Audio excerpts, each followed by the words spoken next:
Tonight's global brief: clear, concise, and ahead of the curve.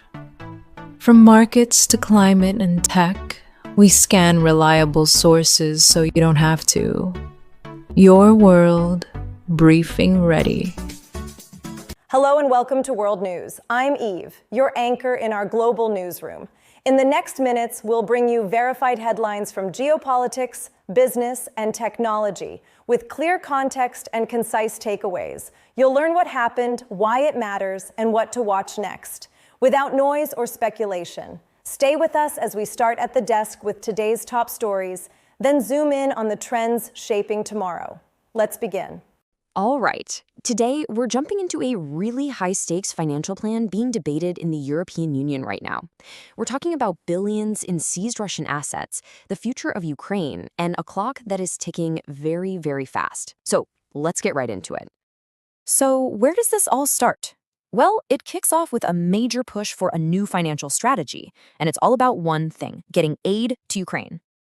And you can feel the urgency here. I mean, a top EU official literally said they're working as fast as possible to get a deal done. And as we're about to see, that timeline, well, it's both super important and incredibly tricky. So what is this plan they're rushing? Well, that brings us right to the heart of it: the Russian asset proposal. It's basically a blueprint for how to fund reparations for Ukraine. Okay, so that's the name. But the real question, the one everyone's asking, is how would this thing actually work? The whole thing is built around this financial tool called a reparation loan. And it's pretty much what it sounds like, you know? It's a special mechanism created just to fund war reparations. The whole point is to get that money where it needs to go, to Ukraine. So if you break it down, the whole mechanism is basically a three-step process. Super simple, right? Step 1, you take the Russian assets that have already been seized. Step 2, you use those assets to finance this special reparation loan. And then step 3, the money gets delivered to Ukraine. Sounds pretty straightforward on paper, doesn't it? But, and you knew there was a but coming, this is where things get complicated. We hit a major hurdle, and it's an internal one. Turns out, not everyone in the EU is on the same page with this plan. I mean, for the people who support this plan, the goal is crystal clear. It's just use the Russian assets to fund the loan for Ukraine. It's a straight shot, a direct line from point A to point B. No detours. And right here, this is the core of the conflict.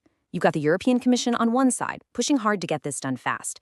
But on the other side, you've got some serious pushback.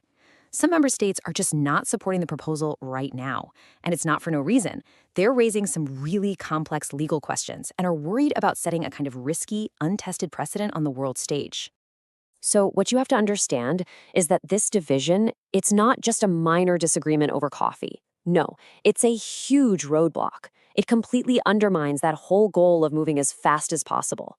That big push for a quick solution, it's smacking right into a wall of internal politics and, some very real legal concerns. And this internal divide really raises the stakes for everyone involved. Which brings us to what might be the most crucial piece of this whole puzzle: the taxpayer argument. So you have to ask yourself, why are people like Estonia's Prime Minister, Kaja Kallas, pushing so hard for this exact plan? I mean, what's the alternative if this doesn't go through? Well, here's the answer, and it comes straight from her. It's a really powerful quote. She says, if we don't take these Russian assets into account, then it is on our taxpayers, that's for sure. Wow. I mean, that one sentence just completely changes the conversation, doesn't it? So what she's really saying is that the EU is looking at a very stark choice here. The question isn't if Ukraine gets the money, it's who's going to pay for it. And there are only two options on the table: the frozen Russian assets or the wallets of EU taxpayers. And that brings everything full circle, leaving us with one last really big question. You've got the leadership pushing forward, you've got member states pulling back, and you've got taxpayers who might end up footing the bill.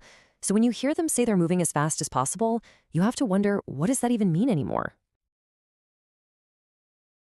That's your briefing from World News. I'm Eve. Before we go, a quick recap. Key decisions in policy and markets, signals from tech and security, and the human angles behind the numbers. For more depth and verified updates, follow my channel World News Eve and enable notifications. We'll be back soon at this desk with clear facts and practical context you can use. Until then, stay informed and stay kind. Like my video, leave your comments, and help me bring news to everyone. From me to all of us, be happy.